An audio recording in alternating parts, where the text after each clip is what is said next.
Science ಇತ್ತ Shambhu sir ಅಂದರೆ ಈ ಕ್ಲಾಸ್ಗೆ ಎಲ್ಲರೂ ವೆಲ್ಕಮ್ ಮಾಡ್ಕೊಳ್ತಾ ಇವತ್ತಿನ ಕ್ಲಾಸ್ ಏನಪ್ಪ ಅಂದ್ರೆ ನಿನ್ನೆ ನಾವು ಇಂಗ್ಲೀಷ್ ಮೀಡಿಯಂ ಬಗ್ಗೆ ಅಂದರೆ ಇಂಗ್ಲೀಷ್ ಮೀಡಿಯಂ 10ನೇ ತರಗತಿಯ ಸೈನ್ಸ್ನ ಬ್ಲೂ ಪ್ರಿಂಟ್ ಬಗ್ಗೆ ಹೇಳಿದ್ವಿ. ಅದೇ ರೀತಿ ಕನ್ನಡ ಮೀಡಿಯಂನಲ್ಲಿ ಅಂದರೆ ನೋಡಿ ಕನ್ನಡ ಮೀಡಿಯಂನಲ್ಲಿ ಬರ್ತಕ್ಕಂಥ SSLC ವಿಜ್ಞಾನ ಪ್ರಶ್ನೆ ಪತ್ರಿಕೆ ವಿನ್ಯಾಸ ಅಂತ ಹೇಳ್ತಾರೆ. ವಿನ್ಯಾಸ ಮೀನ್ಸ್ ಬ್ಲೂ ಪ್ರಿಂಟ್ ಅಂತ ಹೇಳೋದು ನಾವು. ಇಲ್ಲಿ ಯಾವ ರೀತಿ ಘಟಕವಾರು ಅಂಕಗಳ ವಿಶ್ಲೇಷಣೆ ಅಂದರೆ ನಮ್ಮ ಕರ್ನಾಟಕ ಬೋರ್ಡ್ ಸ್ಟೇಟ್ ಅಥವಾ ಕರ್ನಾಟಕ ಸ್ಟೇಟ್ ಬೋರ್ಡ್ ಅಂದರೆ KSEAB ಅಂತ ಐತಲ್ಲ, ಅಲ್ಲಿಂದ ಏನಾಗಪ್ಪ ಅಂತಂದರೆ SSLCಗೆ ಯಾವ ಚಾಪ್ಟರ್ ಎಷ್ಟು ಮಾರ್ಕ್ಸಿನ ಕ್ವಶನ್ಸ್ ಎದುರಾಗಿ ಬರ್ತಾವೆ ಅಂತೇಳಿ ಒಂದು ಬ್ಲೂ ಪ್ರಿಂಟನ್ನು ರೆಡಿ ಮಾಡಿ ಆಲ್ರೆಡಿ ಎಲ್ಲರಿಗೂ ಕೊಟ್ಟಿದ್ದಾರೆ. ಆಮೇಲೆ ಆನ್ಲೈನಲ್ಲಿ ಸಿಗ್ತದೆ. ಆದರೆ ಯಾವ ರೀತಿ ಇರ್ತದೆ ಅನ್ನೋದನ್ನು ನಾನು ನಿಮಗೀಗ ಬ್ರೀಫಾಗಿ ವಿವರಣಾತ್ಮಕವಾಗಿ ಏನು ಮಾಡ್ತಾರಪ್ಪ ಎಲ್ಲ ವಿವರಿಸ್ಕೊತಾ ಹೋಗ್ತೀನಿ. ಎಲ್ಲ ವಿದ್ಯಾರ್ಥಿಗಳು ಈ ಟೇಬಲ್ ನಿಮ್ಮ ಕಡೆ ಇರ್ತದೆ, ಆಲ್ರೆಡಿ ಬರ್ಸಿರ್ತಾರೆ ನಿಮ್ಮ ಸ್ಕೂಲ್ ಒಳಗಡೆ, ಆದರೂ ಕೂಡ ಒಂದು ನೋಡ್ಕೊಳ್ಳಿ. ಒಮ್ಮೆ ಈ ಟೇಬಲನ್ನು ನೋಡಿಕೊಂಡು ಅಂದರೆ ಫಸ್ಟ್ ಒನ್ ಘಟಕವಾರು ಅಂಕಗಳ ಹಂಚಿಕೆ. ಇದೇನು ಘಟಕವಾರು ಅಂಕಗಳ ಹಂಚಿಕೆ ಅಂತ ಐತಲ್ಲ, ಇದು ಎನ್ಯುವಲ್ ಎಕ್ಸಾಮ್ಗೆ ಫಿಕ್ಸ್ ಇದೇ ಥರನ ಬರ್ತದೆ. ಅಂದರೆ ಈ ಚಾಪ್ಟರ್ಗೆ ಇಷ್ಟ ಮಾರ್ಕ್ಸು ಇಂಥದ್ದೇ ಕ್ವಶನ್ ಬರ್ತದೆ ಅಂತೇಳಿ ಈ ವರ್ಷ ಈ ಇಯರ್ ಅಂದರೆ 2025-2026 ಅಂದರೆ ನೆಕ್ಸ್ಟ್ ನಿಮ್ಮ ಮಾರ್ಚ್ನಲ್ಲಿ ಬರ್ತಕ್ಕಂಥ ಎಕ್ಸಾಮ್ ಅದಾವಲ್ಲ ಅದರೊಳಗಡೆ ಬರ್ತಕ್ಕಂಥ ಇದೇ ಪ್ಯಾಟರ್ನೊಳಗೆ ಕ್ವಶನ್ ಪೇಪರ್ನ ತೆಗಿತಾರೆ. ಅದೇ ರೀತಿ ಆಲ್ರೆಡಿ ಮಾಡೆಲ್ ಕ್ವಶನ್ ಪೇಪರ್ನ ಬಿಟ್ಟರೆ 4 ಆ 4 ಮಾಡೆಲ್ ಕ್ವಶನ್ ಪೇಪರ್ಗಳು ಕೂಡ ಏನಾಗಪ್ಪ ಅಂತಂದ್ರೆ ಇದ್ರ ಬೇಸ್ ಮೇಲೆ ಬಂದವು ಚೆಕ್ ಮಾಡ್ಕೊಳ್ಬೇಕು. ಅಂದ್ರೆ ಏನಿದೆ ಬೇಸ್ ಮೇಲೆ ಅಂತಂದ್ರೆ ಫಸ್ಟ್ ಒಂದು ನೋಡಿ ಹೇಳ್ತಾರೆ. ಆಮೇಲೆ ನಿಮ್ಗೆ ಕ್ರಮ ಸಂಖ್ಯೆ ಅಧ್ಯಾಯಗಳು M ಅಂದ್ರೆ 1 marks question, 2 marks question, 3 marks question, 4 marks, 5 marks, ಪ್ರಶ್ನೆಗಳ ಸಂಖ್ಯೆ, ಒಟ್ಟು ಅಂಕಗಳು. ಏನು ಹಂಗಂದ್ರೆ ನೋಡಿ ಫಸ್ಟ್ ಒನ್ ಈಗ ಸ್ಟಾರ್ಟ್ ಮಾಡೋಣ. ಲೇಟ್ ಮಾಡೋದು ಸ್ಟಾರ್ಟ್ ಮಾಡ್ಬಿಡ್ತೀನಿ, ನೋಡ್ಬೋದು. ಫಸ್ಟ್ ಒನ್ ರಾಸಾಯನಿಕ ಕ್ರಿಯೆಗಳು ಅಂತ ಹೇಳ್ತಾರೆ. 1ನೇ ಬಾರಿ ಚಾಪ್ಟರ್ ಏನಪ್ಪ ಅಂದ್ರೆ ರಾಸಾಯನಿಕ ಕ್ರಿಯೆಗಳು ಮತ್ತು ಸಮೀಕರಣಗಳು ಅಂತ ಹೇಳ್ತಾರೆ. ಈ ಚಾಪ್ಟರ್ ಒಳಗಡೆ 1 ಮಾರ್ಕ್ಸ್ ಕ್ವಶನ್ ಎಷ್ಟು ಬರ್ತಾವೆ ಅಂದ್ರೆ 1 ಮಾರ್ಕ್ಸ್ ಕ್ವಶನ್ 1 ಬರ್ತೈತಿ.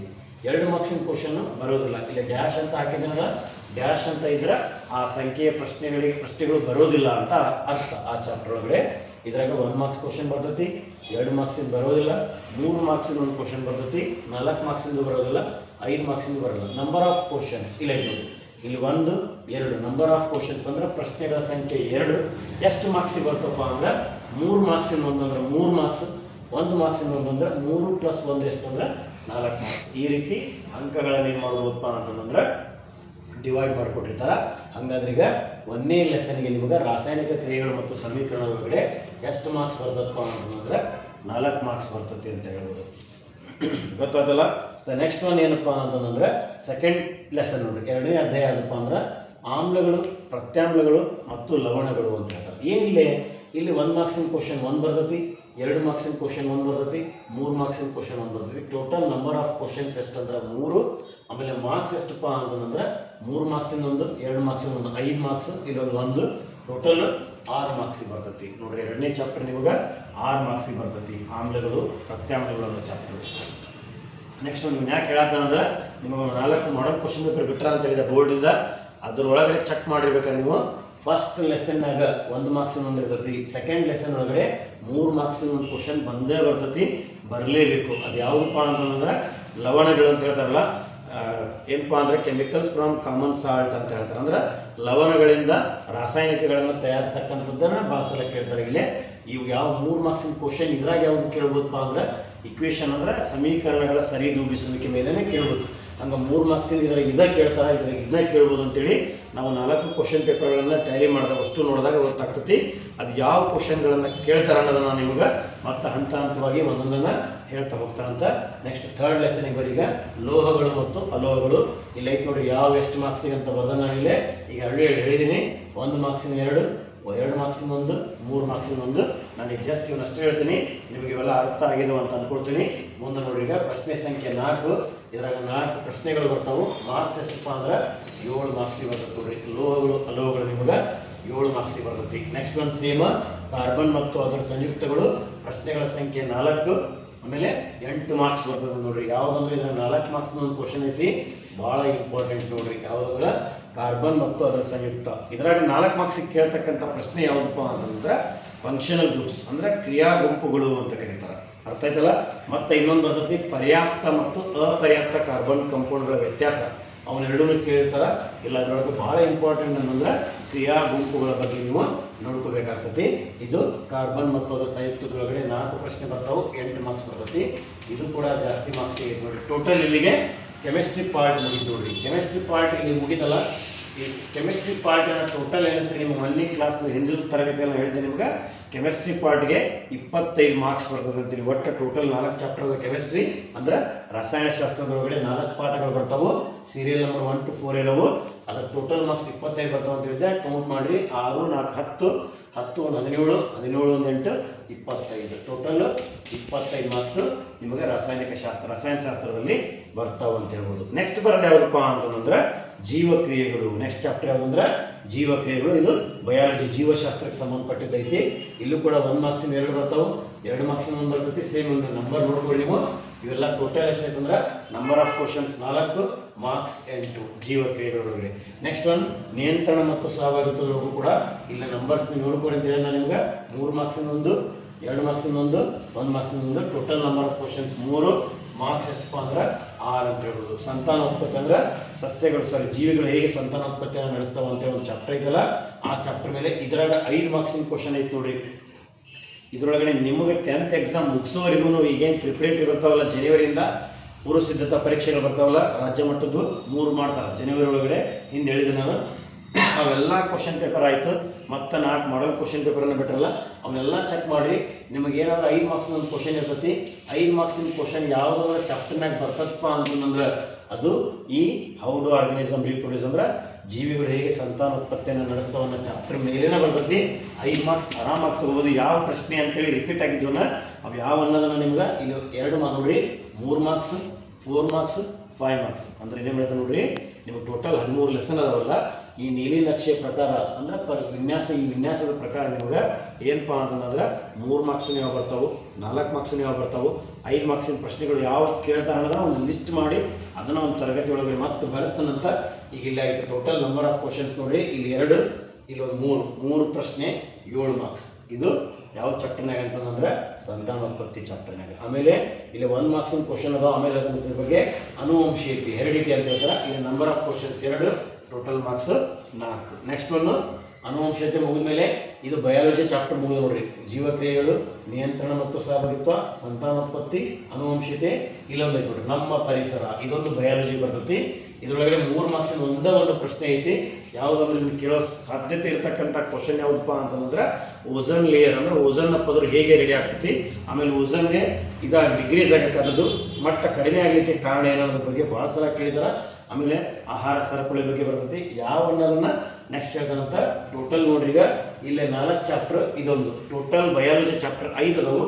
ನಿಮಗೆ ಹಿಂದೆ ಹೇಳಿದ್ದೆ ನಾನು, ಬಯಾಲಜಿ ಚಾಪ್ಟರ್ ಒಟ್ಟಾರೆಯಾಗಿ ನಿಮ್ಗೆ ಎಷ್ಟು ಮಾರ್ಕ್ಸಿಗೆ ಬರ್ತದಪ್ಪ ಅಂತಂದ್ರೆ 28 ಮಾರ್ಕ್ಸಿಗೆ ಬರ್ತದೆ ಅಂತ ಹೇಳಿದೆ. ಕೌಂಟ್ ಮಾಡಿರ್ಬೇಕಾದ್ರೆ ಈಗ 6 8 14 14 4 18 18 1 7 25 ಆತಲ್ಲ. ಇಲ್ಲೊಂದು ಚಾಪ್ಟರ್ ಐತೆ ನೋಡ್ರಿ 3 ಅವರ್ ಎನ್ವೈರನ್ಮೆಂಟ್ ನಮ್ಮ ಪರಿಸರಕ್ಕೆ 3 ಮಾರ್ಕ್ಸ್ ಅಂತ ಹೇಳಿದಲ್ಲ. ಇದಕ್ಕೆ 3 ಮಾರ್ಕ್ಸ್ ಕೊಡಿದ್ರೆ 28 ಆಯ್ತು. ಇದು ಬಯಾಲಜಿ ಪಾರ್ಟ್ ಮುಗೀತು. ಗೊತ್ತಾಯ್ತಲ್ಲ. 1ನೇದು ಫಿಸಿಕ್ಸ್ ಜೀವಶಾಸ್ತ್ರ ಏನದು ರಸಾಯನಶಾಸ್ತ್ರ, 2ನೇದು ಜೀವಶಾಸ್ತ್ರ ಮುಗೀತು.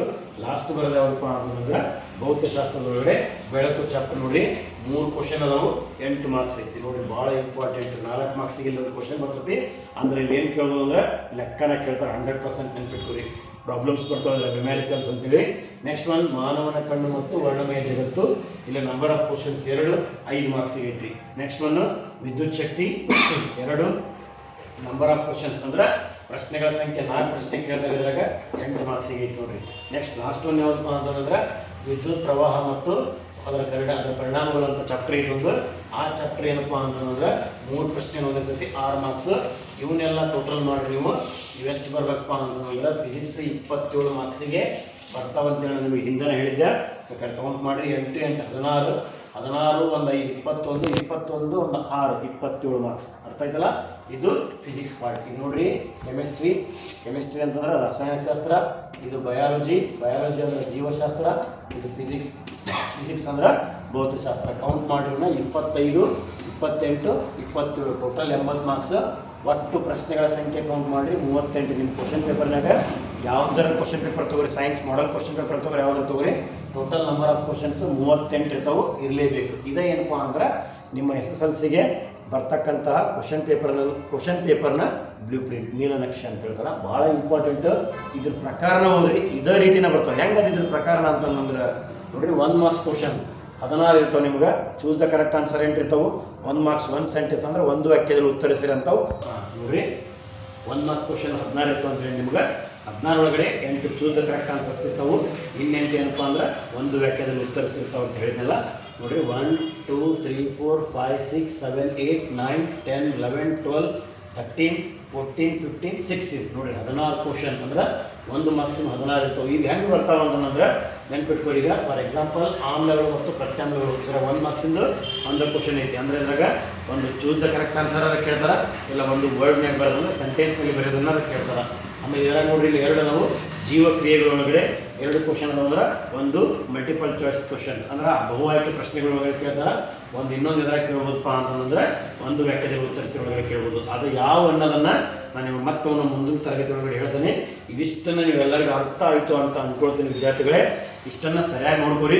ಆಮೇಲೆ ನೀವು ಹೇಳಿದಲ್ಲ 3 ಮಾರ್ಕ್ಸಿನ ಯಾವ ಇಂಪಾರ್ಟೆಂಟ್, 4 ಮಾರ್ಕ್ಸಿನ ಯಾವ ಇಂಪಾರ್ಟೆಂಟ್, 5 ಮಾರ್ಕ್ಸಿನ ಯಾವ ಇಂಪಾರ್ಟೆಂಟ್ ಅನ್ನೋದನ್ನ ಈಸಿಯಾಗಿ ನೀವು ಅದನ್ನು ಬರೋದು ನಿಮಗೆ ಮತ್ತೆ ಅದನ್ನು ಹೇಳ್ತಾನಂತ ಎಕ್ಸ್ಪ್ಲೇನ್ ಮಾಡ್ತಾನಂತ ಯಾವ ಕ್ವಶನನ್ನು ಓದಬೇಕು ಅನ್ನೋದನ್ನು ಇವಿಷ್ಟೆಲ್ಲ ನಿಮ್ಗೆ ಅರ್ಥ ಆಯಿತು ಅಂತ ಅನ್ಕೊಳ್ತಾ ಇವತ್ತಿನ ತರಗತಿನ ಇಲ್ಲಿ ಮುಗಿಸ್ತೀವಿ. ಅದಕ್ಕಿಂತ ಮುಂಚೆ ಏನಪ್ಪ ಅಂತಂದ್ರೆ ನಮ್ಮ ಕ್ಲಾಸ್ ಐತಲ್ಲ ಸೈನ್ಸ್ ವಿತ್ ಶಂಭು ಸರ್ ಅನ್ನೋದು ನಮ್ಮದು ಟಾರ್ಗೆಟ್ ಏನಪ್ಪ ಅಂತಂದ್ರೆ ನಿಮ್ಗೆಲ್ಲರೂ ಎನ್ಯುವಲ್ ಎಕ್ಸಾಮ್ ಮುಂದೆ ಬರ್ತಕ್ಕಂಥ ಮಾರ್ಚ್ 18ರಲ್ಲಿ ನಡೀತಕ್ಕಂಥ ಎನ್ಯುವಲ್ ಎಕ್ಸಾಮ್ ಐತಲ್ಲ, ಮುಖ್ಯ ಪರೀಕ್ಷೆ ಐತಲ್ಲ, ಅಲ್ಲೇ ನಿಮಗೆ ಸೈನ್ಸ್ ಒಳಗಡೆ ಚಲೋ ಮಾರ್ಕ್ಸ್ ಬೀಳಬೇಕು. ಅದು ನಮ್ಮದು ಆಸೆ. ನೀವು ಅದೇ ರೀತಿ ನಮ್ಮ ಚಾನಲ್ ಎಲ್ಲರೂ ಏನಂದ್ರೆ ಸಬ್ಸ್ಕ್ರೈಬ್ ಆಗಿರಿ. ಅದೇ ರೀತಿ ಏನಪ್ಪ ಅಂದರೆ ಎಲ್ಲರಿಗೂ ಈ ವಿಡಿಯೋಗಳನ್ನು ಶೇರ್ ಮಾಡಿ ಹೆಚ್ಚು ನಿಮ್ಮ ಫ್ರೆಂಡ್ಸ್ಗೂ ಕೂಡ ತಿಳಿಸ್ರಿ. ನಾವು ಹಾಕ್ತಕ್ಕಂಥ ಎಲ್ಲ ನೋಟ್ಸ್ಗಳನ್ನ ಅಥವಾ ಬರ್ಕೋತಾ ಹೋಗ್ರಿ. ಬರಿತಾ ಹೋದ್ರೆ ಸೈನ್ಸಲ್ಲಿ ನೀವು ಈಸಿಯಾಗಿ ಮಾರ್ಕ್ಸನ್ನು ತೊಗೋಬೋದು. ಅದೇ ರೀತಿ ಕಮೆಂಟನ್ನು ಮಾಡಿ ನಿಮ್ಗೇನೋ ಅರ್ಥ ಆಗಿಲ್ಲ ಅಂದರೆ ಇದ್ರ ಬಗ್ಗೆ ಮತ್ತೇನು ತಿಳಿದಿಲ್ಲ ಅಂದ್ರೆ ಇದಷ್ಟೇ ಅಲ್ಲ, ಹಿಂದಲ್ಲಿರ್ತಕ್ಕಂಥ ವಿಡಿಯೋಗಳೆಲ್ಲವೂ ಕೂಡ ಅರ್ಥ ಆಗಿಲ್ಲ ಅಂತಂದ್ರೆ ಅದ್ರ ಬಗ್ಗೆ ನೀವು ಕಮೆಂಟ್ ಮಾಡಿ ತಿಳಿಸ್ರಿ ನಮಗೆ. ನಾವು ಮತ್ತೆ ಅದ್ರ ಬಗ್ಗೆ ನೀವು ಕಮೆಂಟ್ಗಳನ್ನು ನೋಡಿ ಏನು ಹೇಳಬೇಕು ಅನ್ನೋದನ್ನು ಮತ್ತೆ ನಿಮ್ಗೆ ಹೇಳ್ತಾನೆ ಅಂತ ಹೇಳ್ತಾ, ಅದೇ ರೀತಿ ನಮ್ಮ ಈ ವಿಡಿಯೋನ ಶೇರ್ ಮಾಡಿ ಅಂತ ಹೇಳಿದ್ರೆ ಲೈಕ್ ಮಾಡಿರಿ. ಹೆಚ್ಚು ಬೇರೆ ಫ್ರೆಂಡ್ಸ್ ಬೇರೆ ಊರಲ್ಲಿ ಇರ್ತಾರೆ, ಕನ್ನಡ ಮೀಡಿಯಮ್ ಇರ್ತಾರಲ್ಲ ಅವ್ರಿಗೂ ಕೂಡ ಹಾಕಿರಿ. ನಿಮ್ಮ ಫ್ರೆಂಡ್ಸ್ ಯಾರಾದರೂ ಇದ್ರೆ ಬೇರೆ ಸ್ಕೂಲ್ನವ್ರಿಗೂ ಹೇಳಿ. ದಯವಿಟ್ಟು ಇದನ್ನೆಲ್ಲರಿಗೂ ಮಾಹಿತಿ ಮುಟ್ಟಿಸ್ರಿ. ಇದೇ ಪ್ರಕಾರನ ಎಕ್ಸಾಮ್ ಬರ್ತತಿ, ಪಕ್ಕ ಹಿಂಗೆ ಬರ್ತತಿ ಅಂತ ಹೇಳ್ತಾ ಇವತ್ತಿನ ಈ ತರಗತಿನ ಇಲ್ಲಿಗೆ ಮುಗಿಸ್ತಾ ಇದ್ದೀವಿ. ಧನ್ಯವಾದಗಳು.